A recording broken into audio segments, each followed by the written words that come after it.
Over makeup போட்டுக்கிட்டு அந்த ஃபிளைட்ல வர பெரிய பிசினஸ் மேன கரெக்ட் பண்ண பாக்குறா. ஃபர்ஸ்ட் வர ஒரு பிசினஸ் மேன கவுக்க ட்ரை பண்றா. ஆனா அவங்க அவளை நோஸ்கர் பண்ணிட்டு போயிடுறாங்க. அடுத்த ஒருத்தர் ரொம்ப சிம்பிளா வரான். அவனோட நம்பர் இந்த பொண்ணோட பக்கத்து சீட்டு. சோ அவனும் அந்த சீட்ல போய் உட்காந்துக்கிறான். இவனை பார்க்கவே ரொம்ப புவராப்பம் போலன்னு அவளுக்கு அவனை சுத்தமா பிடிக்கல. அதே சமயம் இன்னொரு பொண்ணு அங்க வரா. அவளை பார்த்ததும் அவனுக்கு ரொம்ப பிடிச்சு போயிடுது. அந்த திமிர் பிடிச்ச பொண்ணு நம்ம நினைச்சது ஒண்ணு நடக்கிறது ஒண்ணுன்னு சொல்லிட்டு ஸ்லீப்பிங் மாஸ்க் போட்டுட்டு படுத்துக்கிறான். இவங்க ரெண்டு பேரும் ஒருத்தருக்கு ஒருத்தர் பேசி தெரிஞ்சுக்கிறாங்க. அதை கேட்டதும் திமிர் பிடிச்ச பொண்ணு இப்ப நீங்க ரெண்டு பேரும் பேசிட்டு இருக்கிறது எனக்கு டிஸ்டர்பா இருக்குன்னு சொல்லவும் ரெண்டு பேரும் போன்ல மெசேஜ் எக்ஸ்சேஞ்ச் பண்ணிக்கிட்டு சிரிச்சிட்டு இருக்காங்க.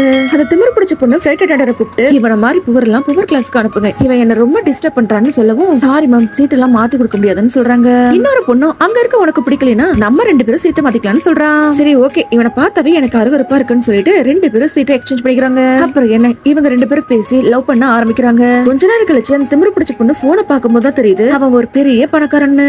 அவ்வளவு அச்சோ நம்ம தப்பு பண்ணிட்டோம்னு சொல்லிட்டு என்னோட சீட் எனக்கு வேணும்னு சொல்லிட்டு அந்த பொண்ணு கிட்ட கேக்குறான். அவனும் நீங்க தானே என்ன பார்த்தவே அருவருப்பா இருக்குன்னு சொன்னீங்க, இப்ப எதுக்கு என் சீட்டு கேக்குறீங்கன்னு சொல்லி கேக்குறான். அதெல்லாம் எனக்கு தெரியாது, என்னோட சீட் எனக்கு வேணும்னு சொல்லி அவன் அந்த பொண்ணு கிட்ட சண்டை போடுறா. இந்த திமிர் பிடிச்ச பொண்ணு பிளைட்ல இருக்கிறது எல்லாத்துக்கும் டிஸ்டர்பன்ஸா இருக்குன்னு செக்யூரிட்டி அங்க வந்து அவளை கூட்டிட்டு போயிடுறாங்க.